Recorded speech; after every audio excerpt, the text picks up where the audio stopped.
호시노 아이가 내면에 숨겨두고 있었던 분노를 루비는 모두의 앞에서 적나라하게 드러냈습니다. 각본에는 담겨있지 않은 루비의 그 애드립에 모두 적지 않은 당황을 했는데 15년의 거짓말 영화 촬영 과연 이대로 순조롭게 흘러가는 것인지 휴재 끝에 돌아온 최하위 137화 리뷰 지금 시작합니다.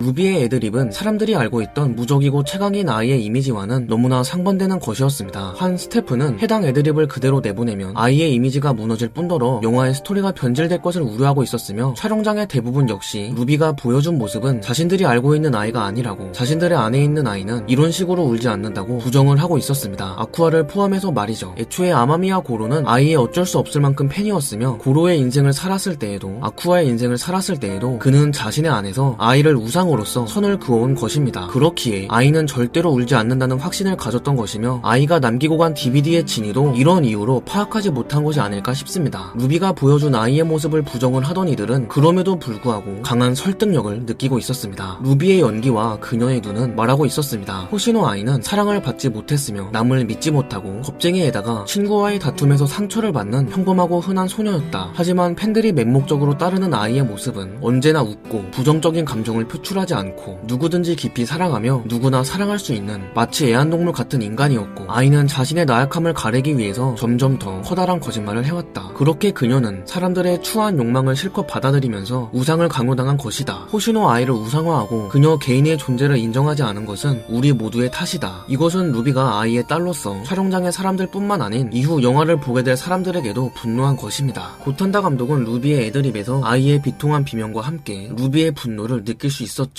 신쌀밥과 깨진 유리파편은 엄마에게 학대당한 아이를, 훼손된 복장을 들고 있는 아이의 모습은 퇴출당했다는 전 멤버의 괴롭힘을 의미하며, 본편에서는 처음 등장한 토끼 인형탈은 오프닝 아이돌의 뮤비와 엔딩 메피스토의 영상에서 등장했던 인형탈입니다. 비코마치 아이의 마스코트는 토끼, 그리고 인형탈은 거짓말이라는 탈을 뒤집어 쓴 아이를 표현한 것이죠. 촬영이 마무리되고 이후 스토리의 개연성을 걱정하던 스태프들에게 고탄다는 오히려 아이가 강할 수 있는 이유를 알 수 있었다며 그대로 담기로 결정합니다. 고탄다는 이번 영화 촬영에서 진짜 아이를 찍어 서력을 갖고 싶었고, 그는 자신의 바람대로 루비의 애드립에서 진짜 아이를 찍을 수 있었습니다. 이치고는 루비의 연기를 아직 멀었다 라고 평가를 내렸는데, 비코마치 아이의 시작부터 끝까지 곁에서 함께한 그였던 만큼 이런 평가를 내리는 건 충분히 납득이 갑니다만, 카부라기 이 아저씨는 카부라기는 루비의 애드립을 통해 모두가 아이와 같은 시선을 갖게 된 것은 큰 발전이라고 말하며 그걸 끌어낸 것은 카나의 연기 덕분인 것을 꿰뚫어 봅니다. 그러면서 그는 카나를 정말 편리한 배우라고 칭하며 칭찬 아닌 칭찬을 하죠.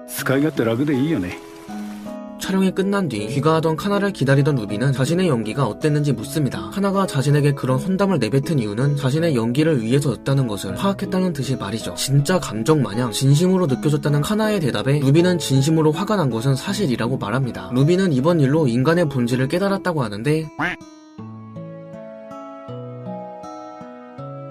그와 동시에 루비는 자신의 엄마 역시 친구의 심한 짓에 슬펐고 자신을 이해해주길 바랐기에 화가 났다는 것을 알 수 있었다고 합니다. 그리고 루비는 줄곧 엄마 같은 아이돌이 되기 위해 노력해왔지만 결국 자신과 엄마는 다르다는 것을 이번 기회에 다시금 깨달았고, 자신은 엄마와는 다르게, 아이와는 다르게 감정을 솔직하게 털어놓고 친구와도 쭉 사이좋게 지내고 싶다고 합니다. 많은 독자들의 관심을 폭발시켰던 123화에서는 루비는 거짓말을 거듭할 때마다 자신이 나아가고 싶었던 방향과 다르게 나아가고 있다는 느낌을 받았다는 것을 알 수 있었고, 이에 아쿠아는 더 이상 아이의 환영을 쫓지 말고 너의 인생을 살아가라고 조언을 했었죠. 그때의 대화에 이어서 이번 카나와의 갈등이 결정타가 되어 루비는 호시노 아이와는 다른 호시노 루비라는 스타가 되기로 굳게 마음을 먹은 것입니다. 루비는 카나가 자신을 귀찮게 여기든 비코만치를 그만두든 친구로서 집요하게 따라다닐 것임을 경고합니다. 루비와 카나의 갈등이 해소되는 것은 당연한 수순이었는데 이렇게 빠르게 해소될 것은 전혀 예상하지 못했네요. 아무래도 이번 촬영씬의 소제목이 아이와 니노의 결별이었던 만큼 그녀들 사이의 이야기는 마무리된 것으로 보이고, 아이와 니노의 결별에 맞춰 이와 대조되는 루비와 카나의 화해 장면을 넣어야만 했기에 빠르게 전개한 것이 아닐까 싶습니다. 솔직히 이 이상 질질 끌어봐야 둘 사이의 갈등에서 더 다룰 내용도 없어 보이긴 하고요. 어쨌든 훈훈하게 잘 해결돼서 다행입니다. 한 가지 좋은 소식은 다음 주는 휴재가 아니고요, 아쿠아와 히메카와가 메인이 되는 것 같습니다. 아이는 절대 울지 않는다던 우리 아쿠아 씨는 뭘 하고 계시려나?